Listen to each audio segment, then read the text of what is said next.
I want to be part of helping the establishment to crumble and break down. Exposing them. Yeah, 100%, because they are there to be exposed. The level of corruption. I mean, that's what keeps me in a job, frankly, is the level of corruption that goes on within the establishment, all kinds of establishments, whether that's media establishment, the judiciary, financial establishment, religious establishment, whatever it is, I'm all about, first of all, I hate any form of corruption. I really believe that people should be recognized for what they do, and people should be rewarded and promoted for what they do, not because of nepotism or not because they are compromised in some way, because perhaps they might all be in some kind of circle and shaking each other's hands. Yeah. So I'm opposed to that. And to my dying day, I hope that I can remain opposed to it, really, because I think it's important to be. Do you think before that dying day, there's any chance that Prince Andrew might face some accountability? No. I mean, I really don't. And I doubt that he's the worst, but I do think it's really curious, isn't it, that out of two sons in one family, they have an inordinate amount of pedophile friends around them.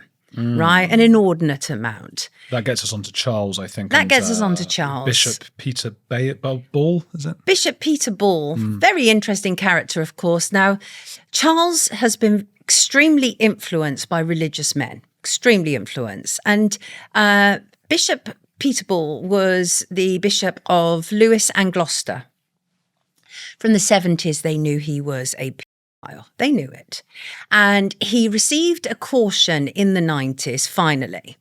And before and after that caution, by the way, he was eventually jailed for the abuse of 17 teenage boys. Wow. But after receiving that caution, Charles sent him a letter saying how monstrously wrong, his words, it was that his Bishop Powell had received a caution. And then at the child abuse inquiry, monstrously wrong. Did Charles think he didn't do it? Did he believe him? Is that?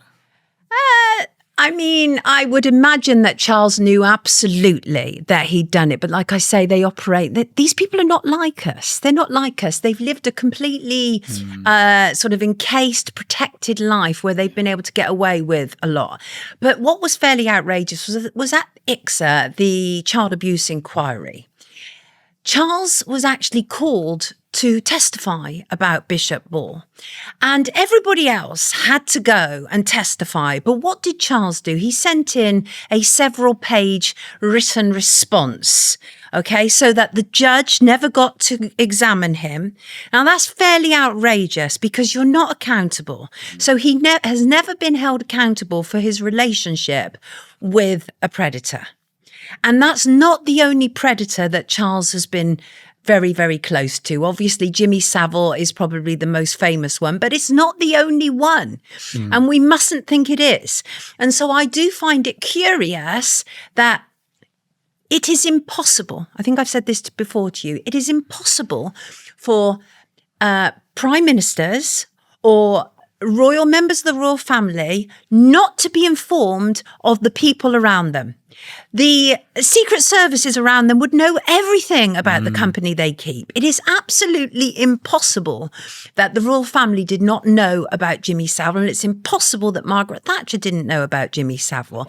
And so that says to me that they were perfectly happy to be in the company of a man who wasn't just a predator, but he was also a procurer of children for the British establishment. And he was also a necrophiliac. He had keys to a morgue and he'd go in and have sex with dead bodies. So did they know that? Well, I don't even know. I mean, it's enough, isn't it? The rest of it. And well, Epstein as well. I mean, Andrew Loney, I remember saying as well, yes. They know that they'd scouted and the rest of the royals had looked into Epstein and they knew about his past and what he was up to. And Andrew went anyway. Yeah, it's impossible not to. And by the way, who travels across the Atlantic to go and break off a relationship, right? Yeah. And that was Andrew's excuse, wasn't it, when he was then caught with him again after it started to come out about Epstein. Yeah. And we still have not been told the story of Epstein. We've been led down a merry dance, and the story they want to tell us about Epstein, which they have successfully done, was that it was generally females of consenting age, or at least, 14, 15, 16 giving massages. But there's so much more to it. There was stuff that went on in Epstein's ranch. There was certainly stuff that went on at Epstein's Island, almost certainly that involved children. And that is not the story we've been told. We've been told a story of girls who are earning a bit of extra money. Virginia Giffrey is yeah, exactly. 17 years old, maybe, was she? Yeah, exactly. So not even illegal in the UK, right? Yeah. And you would say they were actually young children. Yeah, there is every reason to believe that the real story has been hidden and will remain hidden because of the ties. And I think there's a lot of parallels that can be drawn between what was going on with Epstein and how much influence he had, and actually what's going on now with Diddy, with Sean Diddy Combs.